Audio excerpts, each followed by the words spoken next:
Mainland Chinese investors are piling into the Hong Kong stock market at record volumes as its tech-heavy Hang Seng Index trades around three-year highs.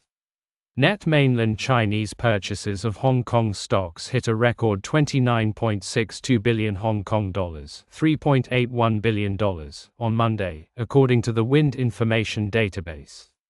That was the most since the Hong Kong stock market launched its Connect program with the mainland, allowing local investors easier access to a select number of stocks traded offshore.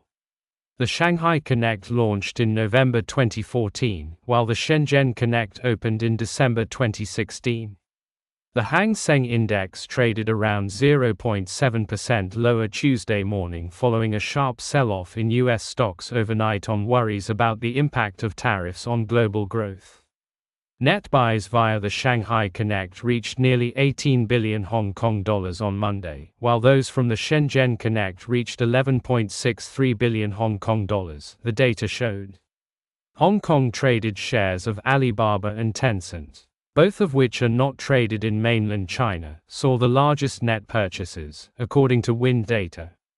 China last week affirmed its pro-growth stance by emphasizing plans to support private sector tech innovation and increasing its fiscal deficit to a rare 4% of gross domestic product, including an expanded consumer subsidies program.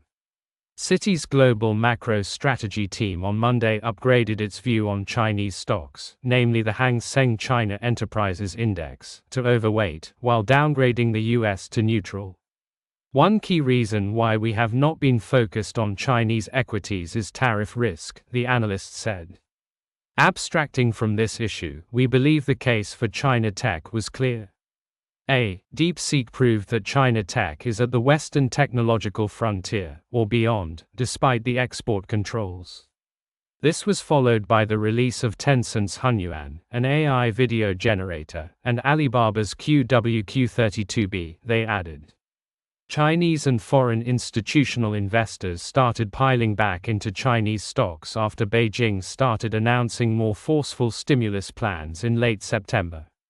Chinese equities got another boost after the emergence of DeepSeek's latest model in late January prompted a global tech sell-off. More major tech companies are traded in Hong Kong than in mainland China.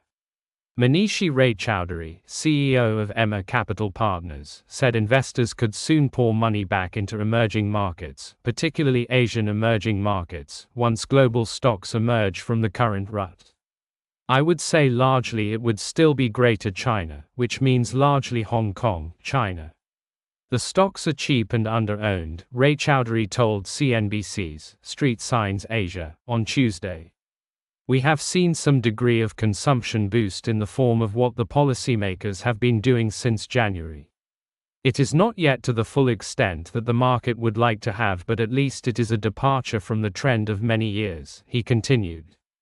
So, right on top of my list, it would still be Hong Kong, China, the internet stocks, the large internet platforms, and also some of the consumption-related names, mostly in athleisure, the restaurant stocks and other travel and tourism-related names, Raychaudhuri said.